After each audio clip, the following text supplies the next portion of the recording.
Hi guys, welcome back to my channel. I said I would do this review if you guys wanted it, and some of you said that you did, so I thought I'd do an all-round view of season 6 of Game of Thrones. Sorry it's taken a while, it's been a hectic month this month, I'm not even going to go into it. But yeah, here it is. So another season of Game of Thrones has passed, and what a season 6 was. I mean, just when you think Game of Thrones can't get any better, it really does. It just goes, steps it up another bar, another level, and yeah, what an incredible season, incredible finale. But the episode, the battle episode with Jon Snow and Ramsay, oh, that is my favourite ever episode of TV history. Every single TV show I've ever watched, that is the best episode I've ever seen in my life of anything. It was insane, and I've seen some pretty good episodes. So like, it just completely hit the top of the scale and then some. It was amazing. I don't know where my arms are going, somewhere up here. Love the fact they brought Jon Snow back. I thought that was great. I definitely thought it would have been too soon if they got rid of that character. He had more to offer. Brilliant the way that they kind of, we all knew he was coming back, but you know, Ramsay finally got his. I was so happy about that. Sansa is fastly becoming one of my favourite characters, particularly this season. I think her growth from the beginning to now is incredible. She for me was a character I hated in the beginning. I couldn't stand her, she was so annoying. But now she's amazing, and the actress who plays her, Sophie Turner, incredible job. To be fair though, you can't really fault any actor's performance. Was kind of a bit sad to see that Ian McShane only did like a very brief guest appearance in one episode, because he's such an incredible actor himself. He could have brought a lot to the show. But that was sad, but it was nice to have him appear in the show at some point. The Hound is back. That's another character we got back. Amazing. So happy he's still around. I'm secretly hoping that he and Arya kind of meet up and team up together again, because they will make an unstoppable force. They really would. I do see a lot of hate towards Daenerys, but I absolutely love her character. I don't know if I'm the only one that really loves Daenerys. I think she's so badass and amazing, incredible. She's like, oh my god, epicness. So I don't know what it is about her that people dislike, because even my mum's like, yeah, Daenerys. We love Daenerys. She's the kind of character that we root for. Love her. I don't get why people don't like her. I don't know, I must be the only one. But I'm really loving her kind of relationship with Tyrion. It just kind of feels like to me that she's the sister that he never had. You know, particularly, you know, the last episode, there was a scene between them where when she gives him that gift and she's like, you know, oh, I don't know if it got it right kind of thing. It was such an endearing moment between the both of them. Like, for her as well, like, I feel like he's the brother that she never had, and she's a sister that he never had.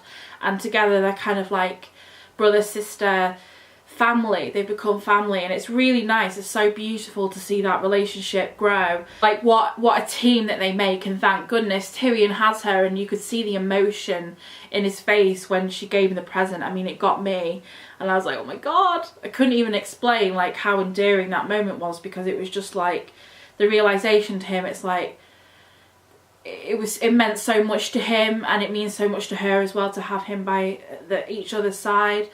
And you know, it is the family that they never had, because they both had like really shitty siblings. Well, apart from Jaime to Tyrion, because they always got along. But yeah, Cersei. I mean, what can we say really? How can we be surprised? Just when you kind of think maybe you'll kind of start to give her a bit of a break, perhaps like see another side to her, particularly because she started off the season really weak and properly, you know, trodden on and depressed and just hopeless, you know, after Myrcella, she found out Myrcella had died. But then all of a sudden, bam, she just came out of the woodwork, and now she's the queen. Not for long though. I wouldn't sit too high on that horse. I really don't think up against what Daenerys has, she's got a hope in hell's chance. There's no way. I mean, there isn't any way. It can't be. She's only got... What has she got? The mountain? I mean, he's not going to beat off all them, the dragons. Yeah, good luck, Cersei. My only hope is that Jaime gets the hell out of there. He didn't look too impressed at the end. What's worrying though is now that she's got no children, for Cersei, her children were the only like people in her life that she would never ever screw over to get ahead. She loved them. She genuinely loved them. She cared about them. So she put them first. She put them first. Now she doesn't have any children left. I even don't think she meant to Tommen to kill himself. I don't think she kind of wanted that to happen. Obviously not. She just... Now she doesn't have those children. I don't think there is anyone that she wouldn't screw over to get ahead.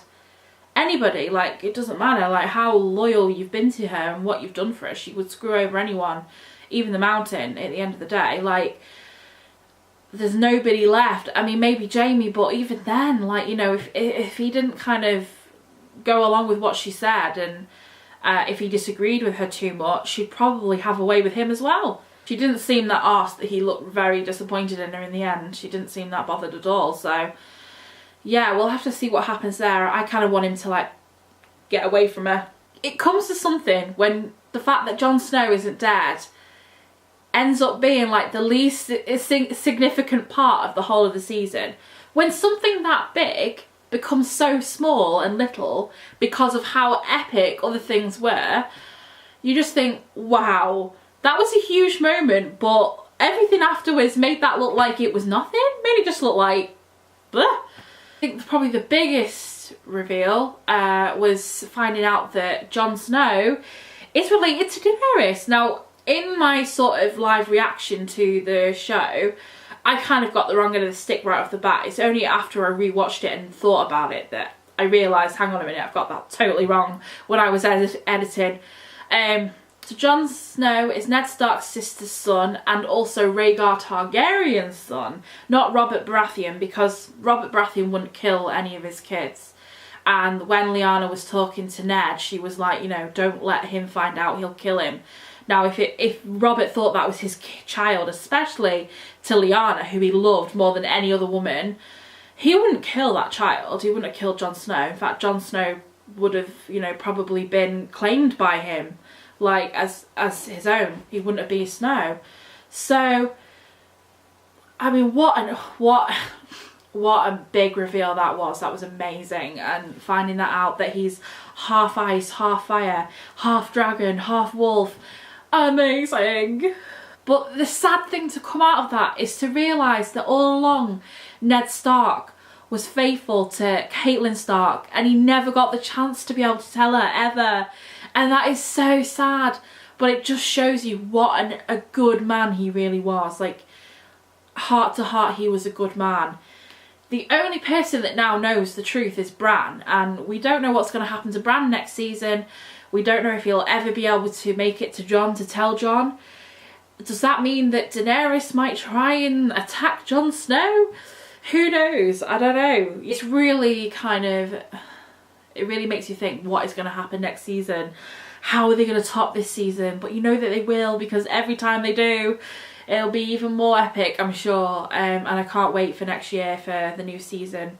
We've got a long wait. However, I'm really happy because Walking Dead will be back on soon. So got something in between to keep you going. It's impossible to pick one moment that's my favourite moment of the whole season. Impossible. But if I had to pick, like, my favourite sort of scene, it would probably be the Hold the Door scene with Hodor. That was just so emotional.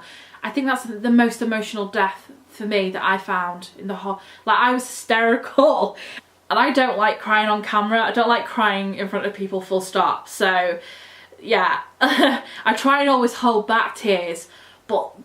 damn, that got me. That killed me. It was so sad. This show has like literally the best actors.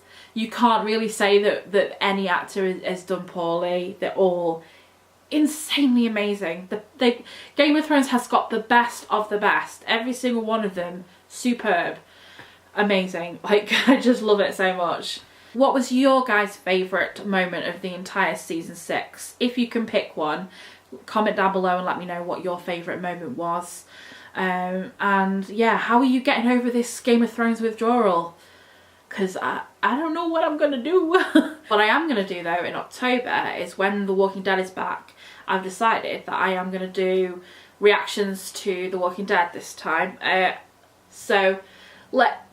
If any of you Game of Thrones fans watch that, is that something that you'd be interested in? And also let me know, would you like me to react to every episode of The Walking Dead like I do with Game of Thrones? Or just like the first one and the last one? Or, because it's hard to know if when you're watching an episode, if it's going to be like, if something big's going to happen in it. It's kind of hard to know. Unless it's Pretty Little Liars and they like give you that like thing like, well, you know, 4 more days to the biggest episode ever, which they do with Pretty Little Liars. Let me know, would you like me to do every episode? Because yeah, I'm definitely going to do the first episode though, and I'll just see. You guys let me know what you want, because with The Walking Dead there are some episodes that are quite like chill and not a lot happens. It's like a slow, not boring, but like nothing major happens, no like big like shocks, but it's like a story progression, like it gives you story. So, you know, some people might not be interested in seeing reactions to that. I mean, it's not a lot to react to when you're just sat there like, oh. You guys let me know in the comment section below about that. And yeah, I shall see you for those. Thanks for watching my Game of Thrones reactions and this little review if you're watching it. I can't wait for the next season of Game of Thrones. Another year! Thanks for watching guys, take very good care, and I will see you, well, I'll see you in my next video if you guys stick around, or if you're just here for the Game of Thrones reactions, I'll see you next year. Take very good care, lots of love, bye!